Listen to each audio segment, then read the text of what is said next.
إن الحمد لله نحمده ونستعينه ونستغفره ونعوذ بالله من شرور أنفسنا ومن سيئات أعمالنا من يهده الله فلا مضل له ومن يضلل فلا هادي له وأشهد أن لا إله إلا الله وحده لا شريك له وأشهد أن محمدا عبده ورسوله يا أيها الذين آمنوا اتقوا الله حق تقاته ولا تموتن إلا وأنتم مسلمون يا أيها الناس اتقوا ربكم الذي خلقكم من نفس واحدة وخلق منها زوجها وبث منهما رجالا كثيرا ونساء واتقوا الله الذي تساءلون به والأرحام إن الله كان عليكم رقيبا يا أيها الذين آمنوا اتقوا الله وقولوا قولا سديدا يصلح لكم أعمالكم ويغفر لكم ذنوبكم ومن يطع الله ورسوله فقد فاز فوزا عظيما أما بعد فإن خير الحديث كتاب الله وخير الهدي هدي محمد صلى الله عليه وسلم وشر الأمور محدثاتها وكل محدثة بدعة وكل بدعة ضلالة والضلالة في النار اللهم صل على محمد وعلى آل محمد كما صليت على إبراهيم وعلى آل إبراهيم إنك حميد مجيد اللهم بارك على محمد وعلى آل محمد كما باركت على إبراهيم وعلى آل إبراهيم إنك حميد مجيد رب اشرح لي صدري ويسر لي أمري واحلل عقدة من لساني يفقهوا قولي رب زدني علما فقد قال الله عز وجل في كلامه المجيد أعوذ بالله السميع العليم من الشيطان الرجيم من همزه ونفخه ونفثه بسم الله الرحمن الرحيم ويل للمصلين الذين هم عن صلاتهم ساهون الذين هم يراءون وَيَمْنَعُونَ الْمَاعُونَ۔ سب تعریفات اللہ سبحانہ و تعالیٰ کے لیے ہیں جس نے اپنے بندوں کو اپنی عبادت کے طریقے سکھائے اور سمجھائے اور اپنی طرف سے ہمیں نہایت معزز رسول اور نبی دے کر مبعوث کیے جنہوں نے اللہ سبحانہ و تعالیٰ کی طرف سے آئی ہوئی شریعت کو مکمل حق کے ساتھ ہم تک پہنچایا ہے۔ اللہ تعالیٰ پیارے پیغمبر صلی اللہ علیہ وسلم کو ہماری طرف سے امت کی طرف سے جزائے خیر عطا فرمائے کہ آپ علیہ السلام کی تعلیمات آج بھی ہمارے لیے روز روشن کی طرح عیاں ہیں اور ہم آپ صلی اللہ علیہ وسلم کے چراغ سے آج بھی روشنی لے رہے ہیں۔ اور اللہ تعالیٰ جزائے خیر عطا فرمائے رسول اللہ صلی اللہ علیہ وسلم کے صحابہ کو جنہوں نے اپنے پیغمبر صلی اللہ علیہ وسلم کی دن رات کی خلوت جلوت کی ایک ایک نیکی کے بارے میں اور اس نیکی کے انداز کے بارے میں ہم تک رسول اللہ صلی اللہ علیہ وسلم کی سنتیں پہنچائیں۔ اور اللہ تعالیٰ جزائے خیر عطا فرمائے صحابہ کے شاگردوں یعنی تابعین کو، ان کے شاگردوں تبع تابعین کو، ائمہ دین کو، کتب حدیث کے مصنفین کو جنہوں نے دن رات ایک کر کے ہزاروں لاکھوں میل کے سفر کر کے ہم تک رسول اللہ صلی اللہ علیہ وسلم کی ایک ایک بات، چاہے وہ قولی تھی، چاہے وہ فعلی تھی، چاہے وہ تقریری تھی، ہم تک پہنچائی ہے۔ اور یہ خاصہ صرف اہل اسلام کو حاصل ہے کہ ہماری دین کی کوئی بات بے بنیاد نہیں ہے، بلکہ ایک ایک سنت، ایک ایک حدیث سندوں پر مشتمل ہے، اور سندوں کے اندر جتنے لوگوں کا ذکر آتا ہے ائمہ محدثین نے ان لوگوں کی اچھائی، ان کی برائی، ان کے حفظ، ان کے عدل، ان کے اسلام، ان کی سنت اور توحید، ان کی عقیدوں کے بارے میں سب کچھ ہمیں بتایا ہے تاکہ ہم حدیث لیتے ہوئے، سنت لیتے ہوئے انتہائی احتیاط سے کام لیں اور وہ لوگ جو حدیث سنانے کے، حدیث پڑھانے کے قابل ہیں ان سے حدیث قبول کریں۔ یہ چند باتیں انشاءاللہ العزیز اللہ تعالیٰ نے توفیق دی تو ہم مزید بھی کریں گے جو ہماری آج کی کلاس کا حصہ ہے۔ سب سے پہلے تو آپ کو اور مجھے سمجھنا چاہیے کہ اس نماز کی کتنی اہمیت ہے اور یہ نماز جو ہے وہ ہمارے لیے اتنی ضروری کیوں ہے، یہ سب سے پہلے ہمیں سمجھنا چاہیے تاکہ ہم اس نماز کو سمجھنے کے لیے اور اس کو ادا کرنے کے لیے پھر اسی قدر اپنی طرف سے کوشش کریں، اپنی طرف سے اس نماز کے لیے ہم وقت نکالیں، اس نماز کو سیکھنے کی کوشش کریں۔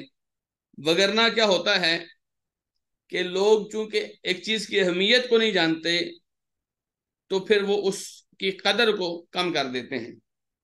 نماز کے بارے میں اللہ سبحانہ و تعالی نے فرمایا ہے، جیسا کہ آپ کے سامنے آیت ہے سورہ روم کی، فرمایا کہ منیبین الیہ واتقوہ واقیموا الصلاۃ ولا تکونوا من المشرکین، کہ اللہ کی طرف مڑتے ہوئے، اس کا تقوی اپنے دل میں رکھتے ہوئے نماز کو قائم کرو اور مشرکوں میں سے مت ہونا، مشرکوں میں سے مت ہونا۔ اس آیت کا صاف مطلب یہ ہے کہ جب تک آپ نماز قائم کریں گے آپ اہل توحید کی صف میں کھڑے رہیں گے، اور اگر آپ سے نماز چھوٹ گئی تو یوں سمجھیے کہ آپ سے توحید چھوٹ گئی، اور اللہ نہ کرے ہم میں سے کوئی مشرکوں میں سے ہو جائے۔ اسی بات کی وضاحت رسول اللہ صلی اللہ علیہ وسلم کی حدیث میں ہے۔ نبی کریم صلی اللہ علیہ وسلم نے فرمایا کہ بین الرجل والکفر والشرک ترک الصلاۃ، آدمی کے بیچ میں اور کفر و شرک کے بیچ میں نماز حائل ہوتی ہے، نماز چھوڑنا ہے۔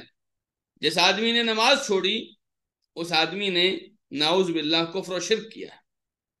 آپ اندازہ کیجئے کہ ہم جس دین اسلام کے ساتھ وابستہ ہیں، اس اسلام کا ڈائریکٹلی تعلق اس نماز کے ساتھ ہے۔ اگر نماز قائم ہے تو یہ دین قائم ہے، اور اگر یہ نماز رہ گئی تو سمجھیے دین رہ گیا ہے۔ یہ اللہ اس کے رسول صلی اللہ علیہ وسلم نے ہمیں نماز کی اہمیت سمجھائی۔ اس اہمیت کے پیش نظر اگر ہم نماز پڑھیں گے تو ہمیں کیا ملے گا، یہ بھی ہمارے لیے جاننا بہت زیادہ ضروری ہے۔ اللہ سبحانہ و تعالیٰ نے توفیق دی تو انشاءاللہ العزیز یہ ساری باتیں ہم آج کی اس کلاس میں سیکھنے کی کوشش کریں گے۔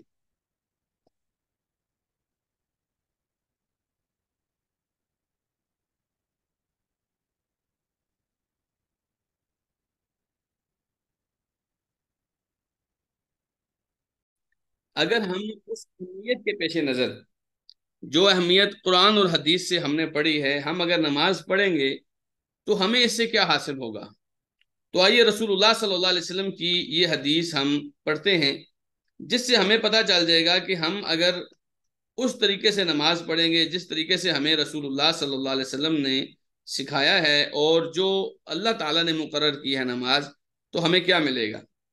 یہ واقعہ ہے اصل میں سنن نبی داود کے اندر، امام ابو داود نے ذکر کیا ہے۔ امام ابن محیریز ایک تابعی ہیں، وہ بیان کرتے ہیں، کہتے ہیں کہ ان رجلا من بنی کنانہ یدعى المخدجی، بنو کنانہ کا ایک آدمی تھا، اس کو مخدجی کہتے تھے۔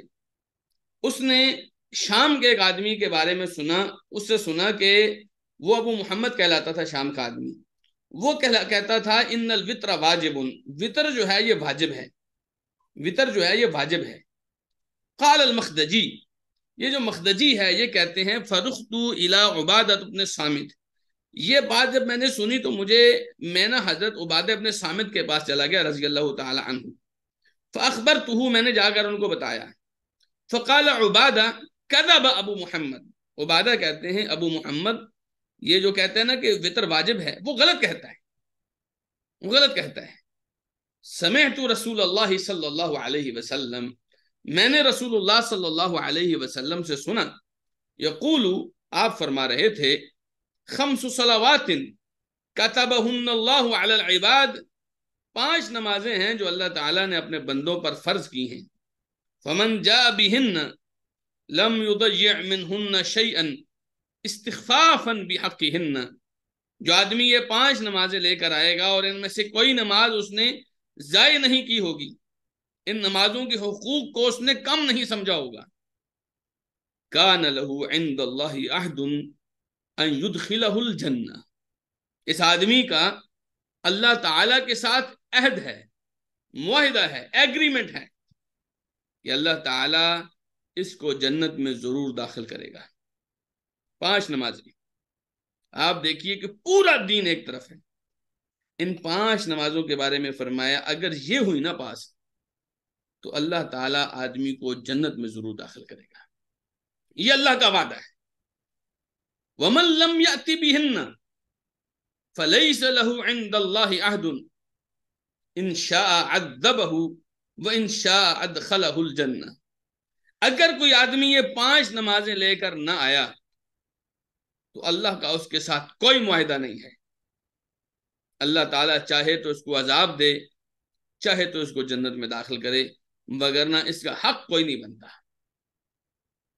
تو بات سمجھیے، اگر میری زندگی میں یہ 5 نمازیں ہوئیں میری روٹین میں، اور ان نمازوں کی خشوع اور خضوع، ان کی سنت، ان کا اخلاص، یہ سب کچھ میں ساتھ لے کر گیا، تو اللہ تعالیٰ کا وعدہ ہے کہ یہ جنت میں جائے گا. اور اگر میرے پاس یہ نمازیں نہ ہوئیں اور بہت کچھ بھی ہو، اللہ تعالیٰ کا اس طرح کا کوئی ایگریمنٹ نہیں ہے کہ جنت میں جائے گا. اللہ چاہے تو عذاب میں مبتلا کرے اور چاہے تو اللہ تعالیٰ جنت میں بھیجے، وہ پھر اللہ کی مرضی پر منحصر ہے، اس میں میرا اور اللہ کا کوئی معاہدہ نہیں ہے.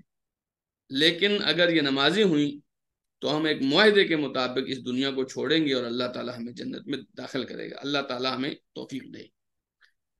ہمارا اصل موضوع نماز کی اہمیت اور فضیلت کو اجاگر کرنا نہیں ہے، یہ تو صرف آپ کو نماز کے متعلق تھوڑا سا ایک ترغیبی بیان تھا. اصل ہمارا موضوع یہ ہے کہ یہ نماز ہم کیسے پڑھیں. اصل موضوع یہ ہے کہ نماز ہم نے پڑھنی ہے تو کیسے پڑھیں گے. تو ہم نے چونکہ اپنا ٹاپک جو رکھا ہے وہ کیا ہے، نماز نبوی کورس. نماز نبوی کورس، نبی کریم صلی اللہ علیہ وسلم کی نماز. نبوی کا مطلب ہوتا ہے نبی کریم صلی اللہ علیہ وسلم کی. تو سب سے پہلے تو آپ کو اور مجھے یہ سمجھنا چاہیے کہ نماز نبوی کیوں. ہمارے یہاں مارکیٹ میں چلتی ہے بہت ساری نمازیں، نماز حنفی، نماز شافی، نماز جعفری، نماز غوثیہ، بہت کچھ چلتا ہے. پھر نماز نبوی کیوں صلی اللہ علیہ وسلم. اس کی کچھ وجوہات ہم نے بڑی ڈیٹیل کے ساتھ ذکر کی، اس لیے تاکہ فرقوں کے اس دور میں جہاں ہر آدمی کی الگ الگ دکان ہے، ہر آدمی کا اپنا اپنا اسٹیشن ہے، ہر آدمی کا اپنا اپنا سسٹم ہے، وہاں پر آپ اور میں نبوی نماز کیوں تلاش کریں گے، یہ بہت ضروری ہے. تو سب سے پہلا تو اس کا جواب یہ ہے کہ رسول اللہ صلی اللہ علیہ وسلم کی طرح نماز پڑھنا ہمیں حکم نبوی ہے. صلی اللہ علیہ وسلم ہمیں رسول اللہ صلی اللہ علیہ وسلم نے حکم دیا ہے کہ تم نے اس طرح نماز پڑھنی ہے جیسے تم مجھے نماز پڑھتے ہوئے دیکھتے ہو. اور اس کے بیک گراؤنڈ میں ایک پورا واقعہ ہے، ذرا دیکھیے صحیح بخاری میں حدیث نمبر 6008. حضرت ابو سلیمان مالک ابن حویرث رضی اللہ تعالی عنہ کہتے ہیں، اتینا النبی صلی اللہ علیہ وسلم ونحن شبابۃ متقاربون. ہم نبی کریم صلی اللہ علیہ وسلم کے پاس آئے، ہم چند نوجوان لڑکے تھے اور عمر میں تقریباً برابر تھے.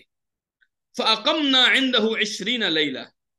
ہم نے رسول اللہ صلی اللہ علیہ وسلم کے پاس 20 راتیں قیام کیا. فَظَنَّ أَنَّا اشْتَقْنَا أَهْلَنَا.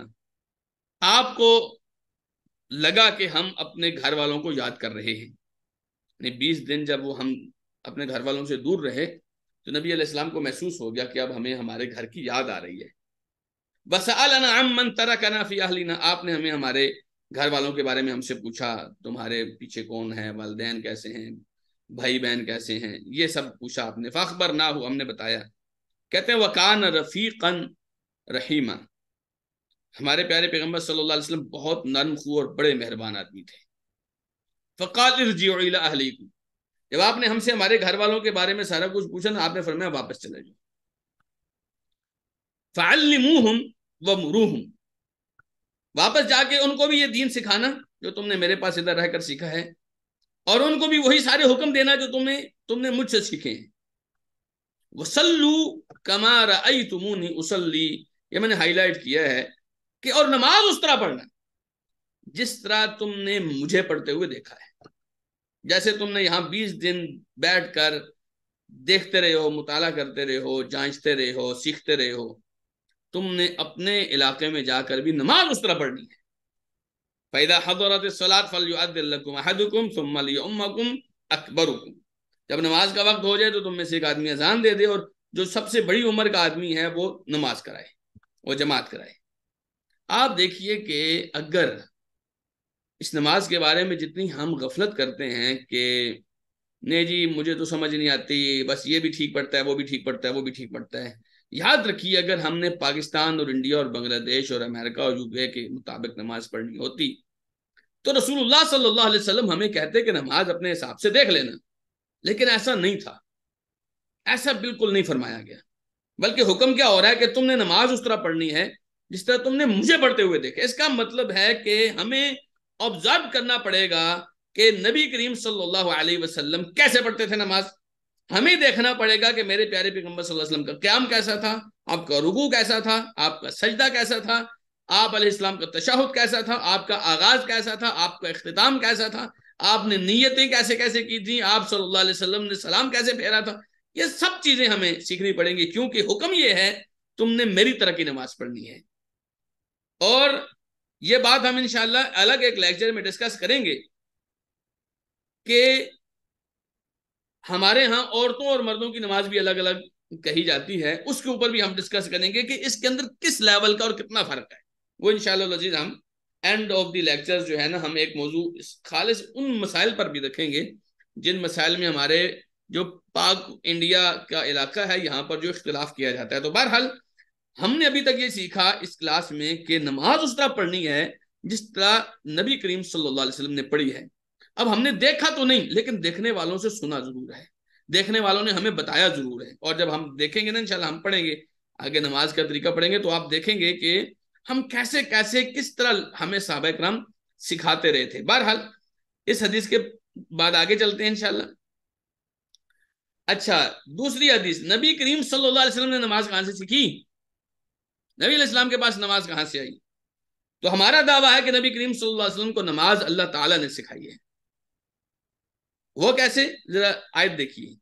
اللہ تعالیٰ نے فرمایا سورہ بقرہ آیت نمبر 239 اور 238 فرمایا حافظوا علی الصلوات والصلاۃ الوسطی وقوموا للہ قانتین. اس کا مطلب ہے کہ نمازوں کی حفاظت کرو، خاص طور پر درمیانی نماز کی، اور اللہ کے سامنے بہت خشوع کے ساتھ ادب کے ساتھ کھڑے ہو جاؤ. فَإِنْ خِفْتُمْ، اگر خوف ہو، ویسے تو تم نے کیا کرنا ہے؟ نماز انتہائی ادب کے ساتھ کھڑے ہو کر پڑھنی ہے.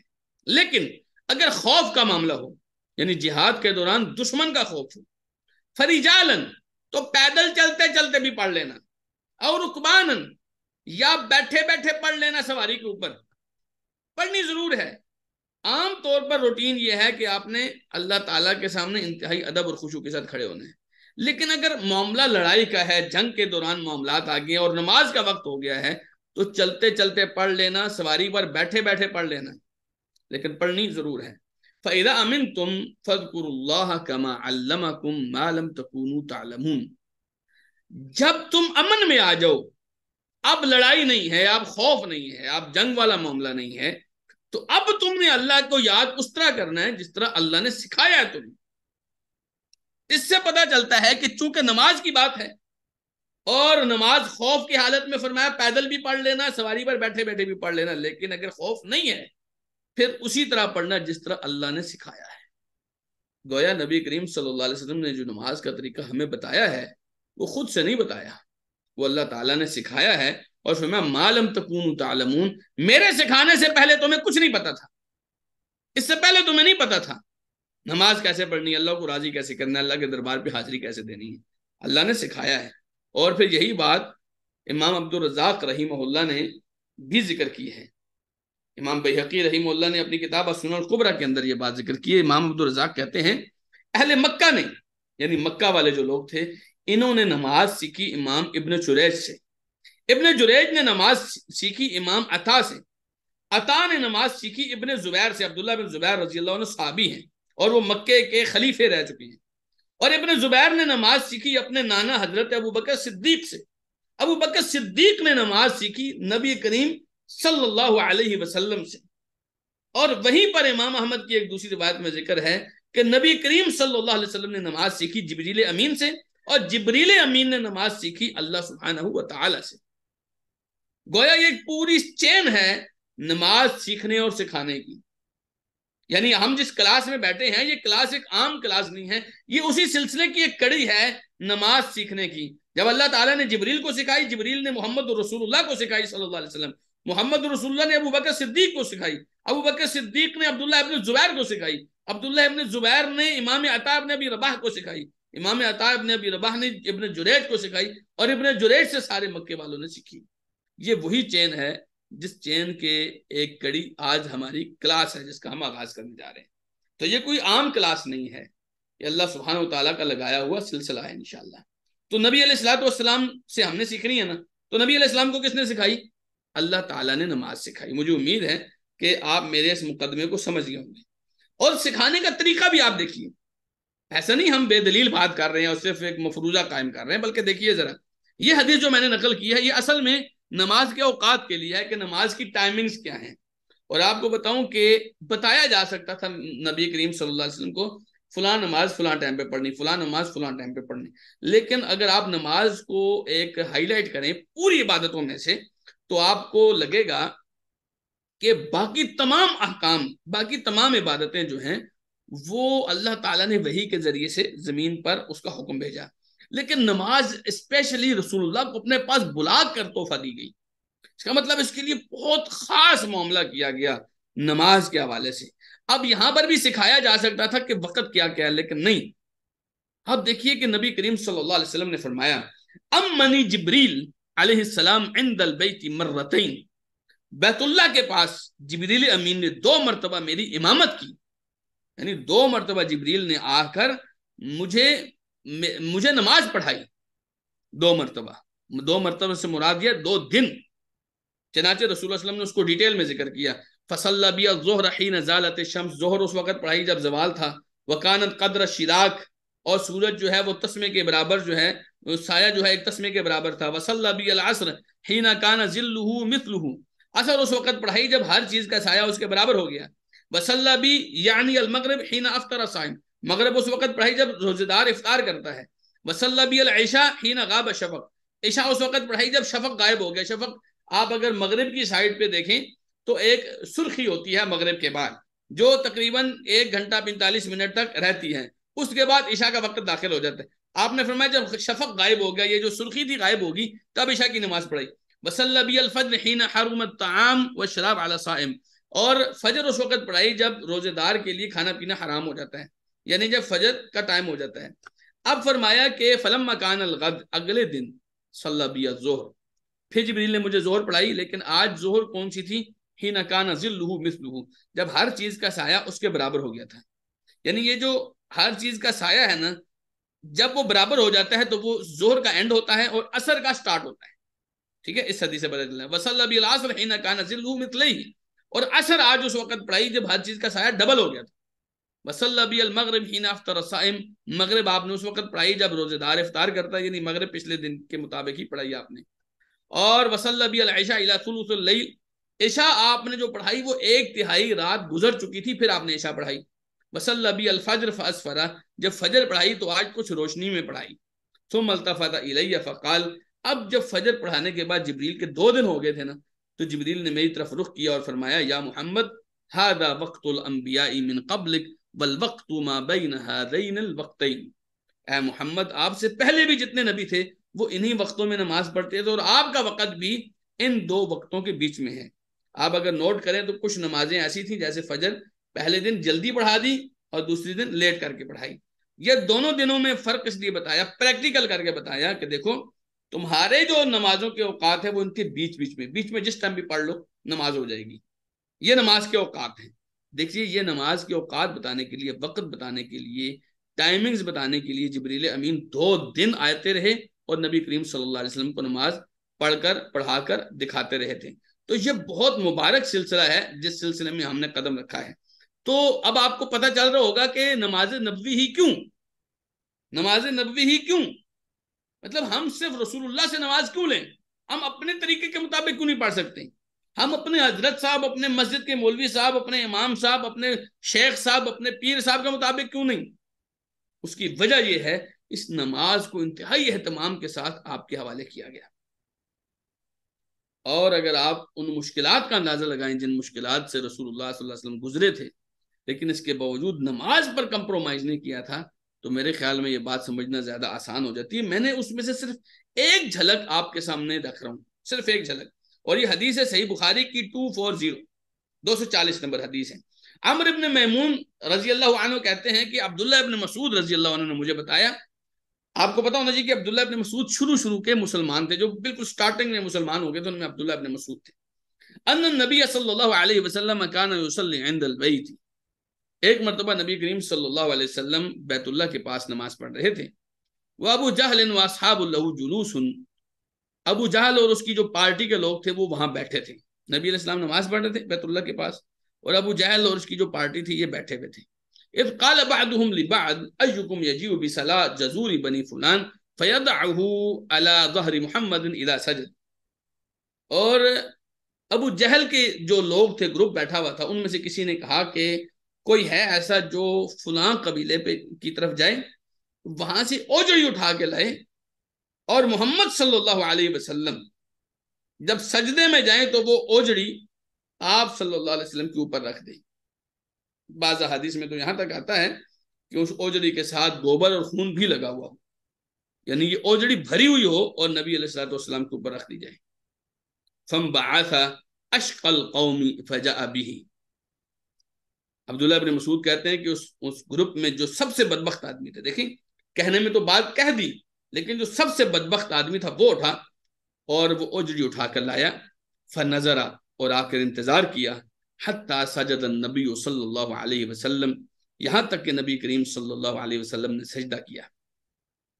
وضعہ علی ظہرہ بین کتفیہ، اور آ کر وہ اوجڑی رسول اللہ صلی اللہ علیہ وسلم کے کندھوں کے بیچ میں آپ کی کمر مبارک کے اوپر رکھ دی۔ عبداللہ ابن مسعود کہتے ہیں وَأَنَا أَنظُرُ لَا أُغْنِي شَيْئًا، یہ سارا معاملہ میں دیکھ رہا تھا لیکن کر کچھ نہیں پا رہا تھا، ہو کچھ نہیں رہا تھا مجھ سے۔ لَوْ كَانَ لِي مَنْعًا، کاش وہاں میرے اندر میرے پاس کوئی قوت ہوتی۔ عبداللہ ابن مسعود رضی اللہ تعالی عنہ مکے کے رہنے والے تھے لیکن کمزور تھے، اور آپ کو پتا ہے کہ مکے کے اندر کمزوروں کو کیسے کھا جایا کرتے تھے۔ تو عبداللہ ابن مسعود کہتے ہیں کاش میرے پاس قوت ہوتی، میرا کوئی بڑا قبیلہ ہوتا، میرے کچھ ساتھی ہوتے، لیکن میں کچھ نہیں کر پا رہا تھا۔ فجعلوا يضحكون ويحيل بعضهم على بعض، اور یہ جو مشرک تھے، کافر تھے، یہ مسکرا رہے تھے، ہنس رہے تھے، اور ایک دوسرے کے اوپر ہنستے ہنستے گر رہے تھے۔ ورسول اللہ صلی اللہ علیہ وسلم ساجد لا يرفع رأسه، اللہ کے رسول صلی اللہ علیہ وسلم سجدے میں تھے، آپ صلی اللہ علیہ وسلم سے اپنا سر مبارک نہیں اٹھایا جا رہا تھا۔ حتی جاءتہ فاطمہ فطرحت عن ظہرہ، یہاں تک کہ حضرت فاطمہ آئیں، انہوں نے وہ اوجڑی ہٹا کر رسول اللہ صلی اللہ علیہ وسلم کی پشت سے ہٹایا۔ فرفع رسول اللہ صلی اللہ علیہ وسلم رأسہ، اللہ کے رسول صلی اللہ علیہ وسلم نے اپنا سر مبارک اٹھایا۔ ثم قال، پھر آپ صلی اللہ علیہ وسلم نے فرمایا اللہم علیک بقریش، اے اللہ قریش کو خود دیکھ لے، اللہ قریش کو پکڑ لے، اللہ قریش کو پکڑ لے۔ یہ لمبی حدیث ہے، آپ تھوڑی دیر کے لیے سوچئے، کیا اللہ کے رسول صلی اللہ علیہ وسلم یہ عذر بنانا چاہتے کہ مکے والے لوگ مجھے بیت اللہ میں نماز پڑھنے نہیں دیتے اور آپ گھر میں چھپ کر نماز پڑھتے، تو کیا یہ عذر بنتا نہیں تھا؟ لیکن اس کے باوجود اللہ کے رسول صلی اللہ علیہ وسلم نے سب کے سامنے نمازیں کیوں پڑھی؟ کچھ تو وجہ ہوگی نا جی۔ آج ہم کتنی آسانی سے کہہ دیتے ہیں جی مجھے نماز کا طریقہ سمجھ نہیں آتا، ہر فرقے کا الگ الگ ہے۔ بھائی آپ کو کس نے کہا فرقوں کو فالو کرو؟ آپ کو کس نے فرقوں کی نماز سکھائی؟ اس نماز کو فرقوں کے حوالے کس نے کیا؟ یہ نماز تو اللہ تعالیٰ کی خاص عبادت تھی، اس کو آپ نے فرقوں کے نام پہ لگا دیا، یہ فلاں فرقے کی نماز ہے، یہ فلاں فرقے کی نماز ہے، یہ فلاں فرقے کی نماز ہے۔ ایسا نہیں کریں، نماز کو محمد رسول اللہ کی نماز رہنے دیں، محمدی نماز رہنے دیں، نبوی نماز رہنے دیں، یہی سب سے مبارک عمل ہے۔ تو نبی کریم صلی اللہ علیہ وسلم کی نماز اس لیے ہمارے لیے ضروری ہے۔ اور پھر دیکھیے اللہ کے رسول خود بھی کتنا اہتمام کرتے تھے نماز سکھانے کے لیے۔ آپ سب دیکھتے ہیں مسجدوں میں ممبر پڑے ہوتے ہیں، وہ سیڑھیوں والے ممبر جس پر کھڑے ہو کر خطیب جو ہے وہ جمعے والے دن خطبہ دیتا ہے، سب نے دیکھے ہوں گے ممبر۔ اصل میں یہ ممبر اس کو کہا جاتا ہے ممبر رسول، یعنی یہ رسول اللہ صلی اللہ علیہ وسلم کی سیٹ ہے جس پر کھڑے ہو کر رسول اللہ صلی اللہ علیہ وسلم لوگوں کو دین سکھاتے تھے۔ اس ممبر کو کہا جاتا ہے ممبر رسول صلی اللہ علیہ وسلم۔ لیکن اس ممبر کا سٹارٹ کیا تھا، کیسے بنا یہ ممبر؟ اس کے اوپر حدیث حضرت سہل بن سعد سعدی رضی اللہ تعالی عنہ کی حدیث ہے۔ حضرت سہل کہتے ہیں کہ مجھے وہ دن یاد ہے جس دن نبی علیہ الصلوۃ والسلام پہلی مرتبہ ممبر پر بیٹھے تھے۔ ان کے ایک شاگرد تھے، کہتے ہیں ابو العباس ہمیں بتائیے وہ واقعہ کیا تھا۔ تو کہتے ہیں رسول اللہ صلی اللہ علیہ وسلم نے ایک خاتون کو کہا، وہ خاتون جو تھی اس کا غلام نجار تھا، بڑائی تھا، اس سے فرمایا آپ نے کہ اپنے اس غلام سے کہو یعمل لی اعوادا اکلم الناس علیہا، مجھے کچھ لکڑیاں جوڑ کر ایسا کچھ بنا دے کہ جس پر کھڑے ہو کر میں لوگوں سے بات کر سکوں، لوگوں کو واعظ نصیحت کر سکوں۔ اس آدمی نے، جو بڑائی تھا، غلام تھا، اس نے یہ 3 سیڑھیوں والا ممبر بنایا، اور اللہ کے رسول صلی اللہ علیہ وسلم نے حکم دیا یہاں پر رکھو، تو وہ ممبر وہاں پر رکھا گیا۔ سال کہتے ہیں کہ وہ جنگل کی طرفہ لکڑی سے بنایا گیا تھا۔ کہتے ہیں وَلَقَدْ رَأَيْتُ رسول اللہ صلی اللہ علیہ وسلم قام علیہ فکبر، میں نے دیکھا اللہ کے رسول ممبر کے اوپر چڑھ کر کھڑے ہوئے اور تکبیر کہی، وکبر الناس وراءہ، اور پیچھے لوگوں نے بھی تکبیر کہی، وہو علی ممبر، آپ ممبر پر کھڑے تھے، آپ نے ممبر پر کھڑے ہو کر نماز شروع کر دی۔ ثم رفع فنزل القہقرہ حتی سجد فی اصل الممبر، پھر آپ صلی اللہ علیہ وسلم جب سجدہ کرنے کی باری آئی تو آپ الٹے پاؤں نیچے آئے اور آپ نے ممبر کے بالکل ساتھ سجدہ کیا، پھر آپ صلی اللہ علیہ وسلم اوپر چڑھ گئے اور ساری نماز مکمل کی۔ نماز مکمل کرنے کے بعد آپ نے لوگوں کی طرف رخ کیا اور فرمایا یا ایھا الناس، لوگو انی صنعت ھذا لتأتموا بی، لوگو میں نے یہ سب کچھ اس لیے کیا ہے تاکہ تم میری طرح کر سکو، وَلِتَعْلَمُوا صَلَاتِي، تاکہ تم میری نماز سیکھ سکو، تاکہ تمہیں میری نماز کا پتہ چلے۔ بالکل کلیئر ہے، بالکل کہ رسول اللہ صلی اللہ علیہ وسلم نے ہمیں نماز سکھائی ہے، اور اس لیے سکھائی تاکہ میری امت کو پتہ چلے میں نماز کیسے پڑھتا ہوں۔ امت کے سادہ لوگ یہ کہتے ہوئے دکھائی نہ دیں کہ ہمیں پتہ نہیں رسول اللہ کی نماز۔ اللہ کے رسول صلی اللہ علیہ وسلم نے انتہائی وضاحت کے ساتھ نماز پڑھ کے سکھائی ہے۔ اب یہ ہماری کمزوری ہو جاتی ہے، پھر ہم رسول اللہ صلی اللہ علیہ وسلم کی طرح نماز کیوں نہیں پڑھتے؟ اس بات کو سمجھیے۔ اور صحابہ کرام کو آپ اگر دیکھیں تو صحابہ کرام اس بات کی طاق میں رہتے تھے کہ وہ نبی کریم صلی اللہ علیہ وسلم سے نماز سیکھیں۔ مثلا حضرت وائل ابن حجر رضی اللہ تعالی عنہ، وائل ابن حجر یمن کے شہزادے تھے۔ رسول اللہ صلی اللہ علیہ وسلم نے پہلے ہی صحابہ کو بتا دیا تھا کہ یمن کا فلاں شہزادہ وہ آ رہا ہے، اور حضرت وائل ابن حجر آئے تھے۔ حضرت وائل ابن حجر بالکل آخری سال میں مسلمان ہوئے تھے، وہ 1.5 سال رہتا تھا تو مسلمان ہوئے تھے۔ کہتے ہیں قلت لانظرن الی صلاۃ رسول اللہ صلی اللہ علیہ وسلم کیف یصلی، میں نے اپنے ساتھ ایک عہد کیا کہ میں ضرور رسول اللہ صلی اللہ علیہ وسلم کی نماز دیکھوں گا، آپ نماز کیسے پڑھتے ہیں۔ آپ اندازہ کر سکتے ہیں، آپ اس جملے کو محسوس کیجئے، اس جملے کو تصور کیجئے کہ ایک آدمی یمن سے آیا ہے، اس نے دین سیکھا، لیکن اس کے ٹارگٹ میں ایک چیز تھی، میں نے رسول اللہ کی نماز ضرور دیکھنی ہے، آپ کیسے پڑھتے ہیں۔ یہ بہت اہم آپ کی زندگی کا حصہ ہے، مطلب آپ کی زندگی میں سیکھنے کا یہ بہت ضروری مرحلہ ہے جو آپ نے دیکھنا ہوتا ہے کہ رسول اللہ نماز کیسے پڑھتے ہیں۔ اور حضرت وائل بن حجر نے ایسے کیا۔ پھر انہوں نے بتایا فقام رسول اللہ صلی اللہ علیہ وسلم فاستقبل القبلہ فکبر فرفع یدیہ حتی حادت اذنیہ ثم اخذ شمالہ بیمینہ، کہ اللہ کے رسول کھڑے ہوئے آپ نے قبلے کی طرف منہ کیا، آپ نے تکبیر کہی، اپنے دونوں ہاتھ اپنے کندھوں کے برابر اٹھائے، پھر دایاں ہاتھ بائیں ہاتھ کے اوپر رکھ کر پکڑ لیا۔ تو یہ پوری حدیث ہے، لیکن ہم اس حدیث میں اس وقت جو آپ کو چیز سکھا رہے ہیں وہ کیا ہے کہ صحابہ کرام اس بات کا بہت اہتمام کرتے تھے کہ ہم نے رسول اللہ کی نماز نوٹ کرنی ہے۔ اور صرف وائل ابن حجر رضی اللہ عنہ نہیں، اور بھی صحابہ، مثلا حضرت براء ابن عازب رضی اللہ تعالیٰ عنہ کہتے ہیں رمقت الصلاة مع محمد صلی اللہ علیہ وسلم، ایک دن میں نے ٹکٹکی باندھ کر، اردو میں اس کو کہتے ہیں ٹکٹکی باندھ کر، مطلب میں نے آنکھیں گاڑ لی رسول اللہ صلی اللہ علیہ وسلم کے اوپر جب آپ نماز پڑھ رہے تھے، میں نے آپ کو بہت دیر تک دیکھا آپ نماز پڑھ رہے تھے، فوجدت قیامه فرکعته فاعتداله بعد رکوعه فسجدته فجلسته بین السجدتین فسجدته فجلسته ما بین التسلیم والانصراف قریبا من السوا.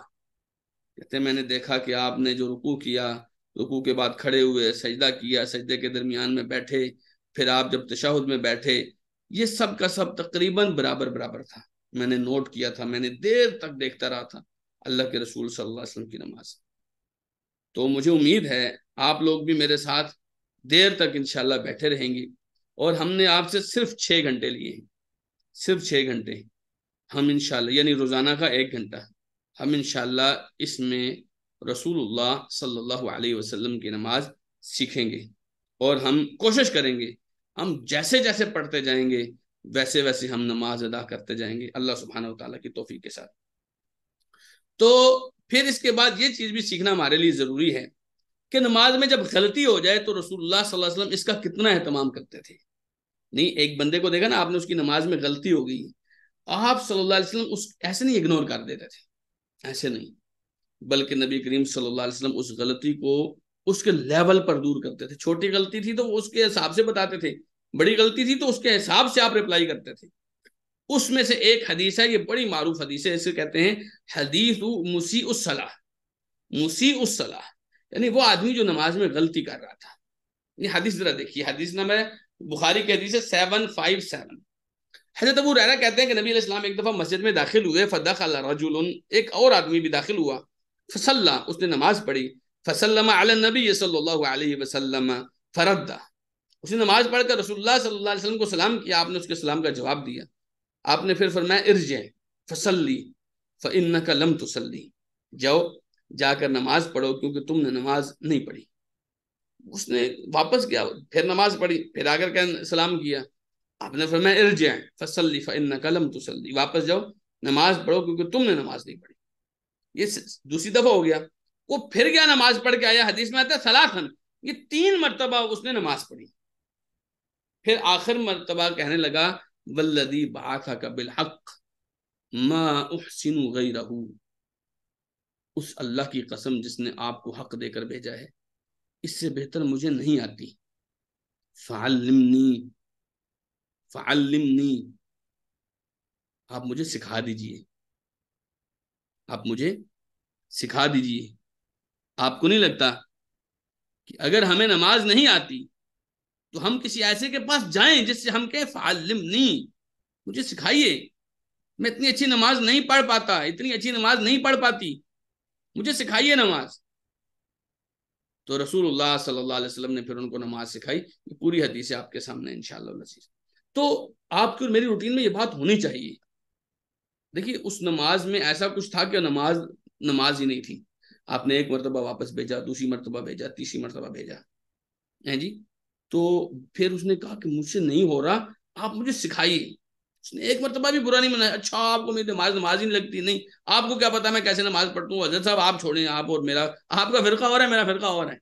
سبحان اللہ. ہمارا نا یہ بہت آسان سا جواب ہوتا ہے، نہیں حضرت صاحب وہ نا ہم دوسرے والے ہیں. ایسے کون سے والے ہیں کہ آپ محمد رسول اللہ والے نہیں ہیں صلی اللہ علیہ وسلم، ایسی بات کرتے ہیں. تو وہ کہنے لگا فعلمنی، اللہ کے رسول آپ کو جس اللہ نے حق دے کر بھیجا ہے اس اللہ کی قسم کھا کے کہتا ہوں مجھے اس سے زیادہ اچھی نہیں آتی، آپ مجھے سکھائیے. تو میں اور آپ صحابہ کرام اگر سیکھنے کے محتاج تھے تو میں اور آپ کیوں نہیں ہیں؟ یہ بات ہمیں نوٹ کرنی چاہیے. اچھا اس کے بعد ایک حدیث اور سنیے ذرا، اور بہت امپورٹنٹ حدیث ہے. عن زید بن وهب قال دخل حذیفة المسجد فإذا رجل يصلي مما يلي ابواب کندہ. کہتے ہیں کہ حضرت حذیفہ ابن یمان رضی اللہ تعالیٰ عنہ مسجد میں داخل ہوئے تو ایک آدمی کو دیکھا وہ ابواب کندہ یعنی مسجد کے دروازوں کی کوئی سائڈ تھی کندہ والی، وہاں پر نماز پڑھ رہا تھا. فجعل لا يتم الركوع ولا السجود، وہ جو آدمی تھا وہ رکوع اور سجدہ پورا نہیں کر رہا تھا، جلد بازی میں رکوع اور سجدے کا خیال نہیں رکھ رہا تھا. فلما انصرف، جب اس نے نماز مکمل کی واپس ہوا، قال له حذیفہ، حضرت حذیفہ ابن یمان نے اس سے پوچھا منذ کم هذه صلاتک، کب سے یہ نماز پڑھ رہے ہو، کب سے یہ نماز کب سے پڑھ رہے ہو؟ قال منذ 40 سنہ، کہنے لگا 40 سال ہو گئے یہ نماز پڑھ رہا ہوں، 40 سال سے۔ فقال له حذیفہ، حضرت حذیفہ نے اس کو کیا بات سمجھائی؟ ما صلیت منذ 40 سنہ، 40 سال سے تم نے نماز نہیں پڑھی۔ ولو مت وهذه صلاتك لمت على غیر الفطرة التي فطر عليها محمد صلی اللہ علیہ وسلم، اور اگر تم یہی نماز پڑھتے پڑھتے فوت ہو جاؤ تو تم اس طریقے پر، اس شریعت پر فوت نہیں ہوگے جو شریعت محمد رسول اللہ نے دی ہے صلی اللہ علیہ وسلم۔ یہ وہ والی شریعت نہیں ہے، یہ وہ والی نماز نہیں ہے، یہ وہ والا طریقہ نہیں ہے۔ 40 سال سے جو تم نماز پڑھ رہے ہو، تم نے ایک بھی نہیں پڑھی، یہ نماز ہوتی نہیں ہے۔ آپ سوچئے نا، اگر صحابہ کے دور میں ایسے لوگ تھے جن سے نماز میں اتنی بڑی بڑی غلطیاں ہو جاتی تھی کہ وہ صحابہ نماز کاؤنٹ کر ہی نہیں رہے ہیں، تو آپ سوچئے پھر ہمارے دور میں نمازوں میں کتنی غفلت ہوتی ہے۔ اور ایسا نہ ہو میں بھی 40 60 70 80 سال کے بعد جب اللہ کے دربار میں جاؤں تو وہاں مجھے یہی کہا جائے کہ تم نے 40 سال تک کوئی نماز تو پڑھی نہیں، اور جس طرح تو نمازیں پڑھ پڑھ کے آیا ہے یہ تو محمد رسول اللہ کی شریعت ہی نہیں۔ کیا خیال ہے آپ کا؟ میرے عزیز بھائیوں، میرے عزیز بہنوں، آپ کو نہیں لگتا ہمیں نماز سیکھنی چاہیے؟ بلکہ یقیناً سیکھنی چاہیے، اللہ سبحانہ تعالیٰ ہمیں اس کی توفیق دے۔ قال ثم اقبل علیہ يعلمه، پھر حضرت حذیفہ رضی اللہ تعالی عنہ اس کو نماز سکھانے لگے۔ تو نماز سیکھنی چاہیے، نماز ضروری ہے۔ اب آئیے، ہم نے آپ کو کہا ہے کہ نماز نبوی کورس تکبیر تحریمہ سے سلام تک، لیکن ہم یہ کلاس ٹوٹل صحیح احادیث کی بنیاد پر پڑھائیں گے۔ صرف صحیح احادیث کیوں؟ یہ بات سمجھنے کی ضرورت ہے۔ دیکھیے، ایسا نہیں ہو سکتا کہ جو بھی آدمی کہے کہ رسول اللہ نے فرمایا یا رسول اللہ نے کیا تو ہم اس کو مان لیں۔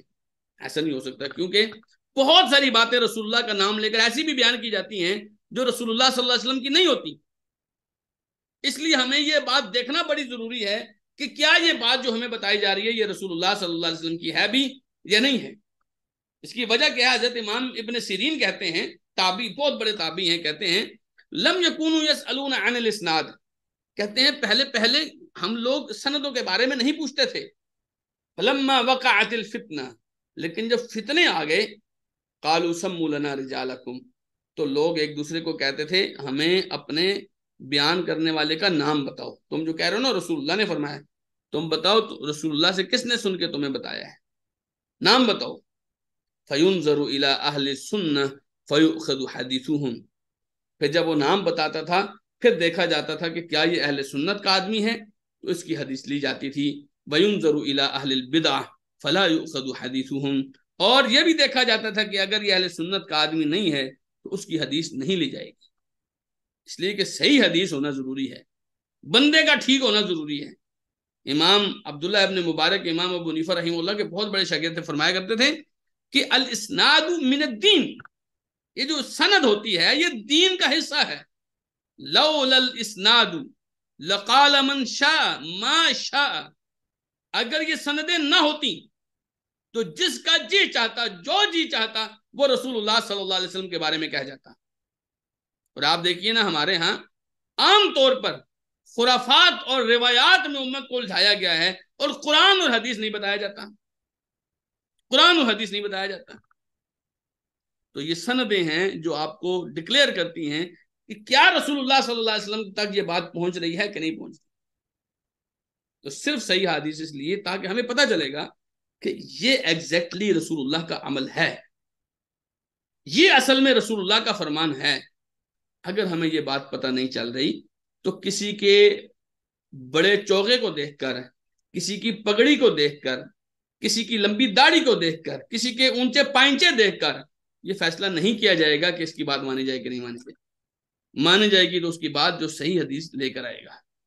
اس لیے آپ کو مجھے اتنا خیال کرنا ضروری ہے، کیونکہ اگر ہم اس بات کو کا فرق نہیں کریں گے تو لوگ جیسے پہلے ہمیں دین کے نام پر پاگل بناتے رہے، دین کے نام پر بیوقوف بناتے رہے، آج بھی لوگ دین کے نام پر اپنا اپنا چورن بیچ کے نکل جاتے ہیں اور امت کو گمراہ کر کے چلے جاتے ہیں۔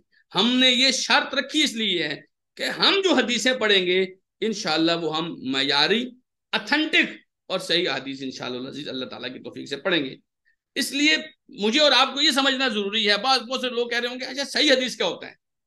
تو صحیح حدیث یہ ہوتا ہے، صحیح حدیث کی جتنی تعریفیں ہیں اس کا نچوڑ یہ ہے، متصل سندہ بنقل العدل الضابط عن مثله الى منتهاه مع السلامة من الشذوذ والعلة۔ اس کا ترجمہ یہ ہے کہ حدیث صحیح وہ ہوتی ہے جس کی سند ملی ہوئی ہو، سند وہ جو بیان کرنے والے راویوں کی چین ہے نا، وہ بالکل کنٹینیوسلی مکمل ہو، بالکل مکمل ہو، اور بیچ میں کہیں سے بھی ٹوٹی ہوئی نہ ہو، اس کو کہتے ہیں متصل سند۔ اور اس سند، اس چین کے اندر جتنے لوگ ہیں، جتنے راوی ہیں، وہ سارے عادل ہوں، یعنی کہ دیندار ہوں، متقی ہوں، جھوٹے نہ ہوں، غلط نہ ہوں، بدعتی نہ ہوں، عادل ہوں، ضابط ہوں، یعنی ان کا حافظہ بھی اچھا ہونا چاہیے، ان کی سوچ بھی اچھی ہونی چاہیے، ان کے اوپر بھول کا یا بزرگی کے اثرات نہیں ہونے چاہیے۔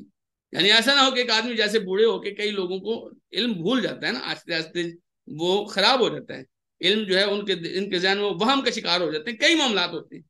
تو ہم دیکھیں گے کہ کیا یہ آدمی ضابط ہے، یعنی اس کو پکا یاد بھی ہے کہ نہیں، ایسا نہ ہو یہ بھول گیا اور ہمیں رسول اللہ کی غلط حدیث بتا رہا ہو۔ اور پوری چین کے اندر اسی طرح کے لوگ ہوں، عادل ہوں، ضابط ہوں، اور پوری چین ایک دوسرے سے ملی ہوئی ہو، اور پھر یہ حدیث شاذ نہ ہو۔ ایسا نہ ہو کہ یہ حدیث تو ظاہری طور پر تو صحیح ہے لیکن اس سے زیادہ صحیح حدیثوں کے خلاف ہے، ایسا بھی نہ ہو۔ اور معلول بھی نہ ہو۔ معلول کا مطلب ہوتا ہے کہ کبھی کبھی حدیث کے اندر ظاہری طور پر کوئی ایشو نہیں ہوتا، لیکن جو انتہائی کاریگر لوگ ہیں، انتہائی گہرے لوگ ہیں، اس علم کے ماہر لوگ ہیں، وہ دیکھ کر پہچان جاتے ہیں کہ یہاں پر اس حدیث میں کوئی مسئلہ ہے، تو اس حدیث میں، کسی صحیح حدیث میں یہ والا مسئلہ بھی نہیں ہونا چاہیے۔ یہ 5 شرطیں ہیں، سند متصل ہو، راوی عادل ہوں، راوی ضابط ہوں، شاذ نہ ہو، اور معلول نہ ہو۔ یہ آپ کو صرف میں ایک تعارف کے لیے بتا رہا ہوں، وگرنہ اس علم کے اندر تو بہت بڑی ڈیٹیل ہے، بہت بڑی تفصیل ہے، یہ تو صرف آپ کو میں ایک چھوٹی سی بات بتا رہا ہوں۔ تو اگر حدیث کے اندر یہ 5 صفتیں ہیں تو یہ حدیث صحیح ہے، اور اگر یہ 5 صفتوں میں سے ایک صفت بھی رہ گئی ہے، یعنی سند متصل نہیں ہے تب بھی، راوی عادل نہیں ہے تب بھی، راوی ضابط نہیں ہے تب بھی، سند شاذ ہے یا معلول ہے تب بھی، یہ حدیث قابل قبول نہیں ہوگی، وہ حدیث ضعیف ہو جائے گی۔ یہ لکیریں نہیں لگائیں میرے بھائی، لکیریں نہیں لگائیں، یہ ساری ریکارڈنگ میں آ جاتا ہے۔ یہ بات سمجھ رہے ہیں آپ؟ تو یہ حدیث جو ہے وہ پھر معلول ہو جائے گی، اور ہم معلول حدیث جو ہے وہ بالکل نہیں لیں گے۔ تو اس وجہ سے ہم صرف صحیح حدیث کا انتخاب انشاءاللہ العزیز اس پوری کلاسز کے اندر کریں گے۔ اچھا، اس کے بعد ایک جو بات سیکھنے والی ہے وہ یہ ہے کہ صحیح بخاری اور صحیح مسلم اصل میں دین کا سب سے بیسک جو ماخذ ہے، جو سورس ہے، وہ تو قرآن مجید ہے۔ قرآن مجید کے بعد پوری امت نے اتفاق کے ساتھ کہا ہے کہ اصح الکتب بعد کتاب اللہ صحیح البخاری و صحیح المسلم۔ مثلا امام نووی کہتے ہیں اتفق العلماء على ان اصح الكتب بعد القرآن الكريم الصحيحان صحیح البخاری و صحیح مسلم وتلقتهم الامة بالقبول، کہ پوری امت کے علماء کا اتفاق ہے کہ قرآن مجید کے بعد 2 صحیح کتابیں ہیں، صحیح بخاری اور صحیح مسلم۔ امت نے ان دونوں کتابوں کو مکمل طور پر قبول کر لیا ہے، بلکہ امام شاہ ولی اللہ محدث دہلوی کہتے ہیں اما الصحیحان فقد اتفق المحدثون على ان جميع ما فيهما من المتصل المرفوع صحیح بالقطع۔ کہتے ہیں کہ پوری دنیا کے علماء کا اس بات پر اتفاق ہے کہ صحیح بخاری اور صحیح مسلم میں جتنی حدیثیں بھی رسول اللہ صلی اللہ علیہ وسلم کی سند والی ہیں وہ قطعاً طور پر ایگزیکٹلی صحیح ہیں، اور یہ حدیثیں کتابوں تک، یعنی امام بخاری اور امام مسلم تک، اور امام مسلم اور امام بخاری سے رسول اللہ صلی اللہ علیہ وسلم تک ثابت ہیں۔ جو آدمی صحیح بخاری وَأَنَّهُ كُلَّ مَنْ يُحَوِّنُ أَمْرَهُمَا فَهُوَ مُبْتَدِعٌ مُتَّبِعٌ غَيْرَ سَبِيلِ الْمُؤْمِنِينَ، جو آدمی صحیح بخاری اور صحیح مسلم کی توہین کرتا ہے وہ بدعتی آدمی ہے، وہ مسلمانوں کے راستے پر نہیں ہے۔ ان 2 کتابوں میں مثلا اگر آپ نے دیکھنا ہے یار میں حدیث دیکھنا چاہتا ہوں کہ یہ حدیث کہاں پر ہے، یا یہ حدیث یعنی نماز کی صحیح حدیثیں کہاں پر ہیں، تو وہ آپ کے پاس دو سورسز ہیں، سب سے مین سورسز، صحیح بخاری اور صحیح مسلم۔ ایسا نہیں کہ حدیثیں صرف وہی ہوں گی جو صحیح بخاری مسلم میں ہوں گی، حدیثیں اور بھی صحیح ہیں، لیکن بالکل ایک سادہ آدمی کے لیے، ایک عام آدمی کے لیے صحیح بخاری اور صحیح مسلم کی حدیثیں اتھینٹک ترین حدیثیں، آنکھیں بند کر کے آپ ان کی حدیثوں پر عمل کر سکتے ہیں۔ یہ ہم نے یہاں تک آپ کو آج کی کلاس میں بتانا تھا۔ اینڈ پر میں نے کچھ فہرست بنائی ہے، اگر آپ دیکھنا چاہیں کہ صحیح حدیثوں پر مشتمل نماز کی کتابیں کون سی ہیں، تو ایک تو نماز نبوی ہے جو دارالسلام نے پبلش کی ہے، آپ دیکھ سکتے ہیں۔ اسی طرح ایک شیخ البانی کی نماز نبوی ہے، صفت صلاۃ النبی، شیخ البانی کی ہے، یہ انڈیا سے چھپی ہے، انڈیا والوں کے لیے آسانی ہوگی ممبئی وغیرہ سے۔ اگر آپ نے بالکل پاکٹ سائز نماز نبوی دیکھنی ہے جو بالکل چھوٹی سی ہو اور آپ کے پاکٹ میں ہر ٹائم بھی رہے، تو وہ صحیح مختصر صحیح نماز نبوی ہے، شیخ زبیر علی زئی رحمہ اللہ نے لکھی ہے، اور یہ مکتبہ اسلامیہ سے آپ کو لاہور سے مل سکتی ہے۔ اچھا، اسی طریقے سے شیخ زبیر رحمہ اللہ نے نماز کے موضوع پر 40 احادیث کی ایک اور کتاب لکھی ہے، جسے انہوں نے نام دی ہدیۃ المسلمین۔ اسی طریقے سے ایک اور کتاب صحیح نماز نبوی کتاب و سنت کی روشنی میں، یہ شیخ عبد الرحمن عزیز ہیں، ان کی کتاب ہے، یہ بہت شاندار کتاب ہے، اس میں بھی صرف صحیح حدیثوں کو کلیکٹ کیا گیا ہے۔ اسی طرح کراچی کے شیخ خلیل الرحمن جوید کی کتاب ہے صلاۃ النبی کے حسین مناظر، اس میں نا بہت بہترین پریکٹیکلی رسول اللہ صلی اللہ علیہ وسلم کی نماز سکھائی گئی ہے۔ تو آج کی ہماری کلاس یہاں تک مکمل ہوتی ہے انشاءاللہ، اللہ سبحانہ تعالیٰ نے توفیق دی۔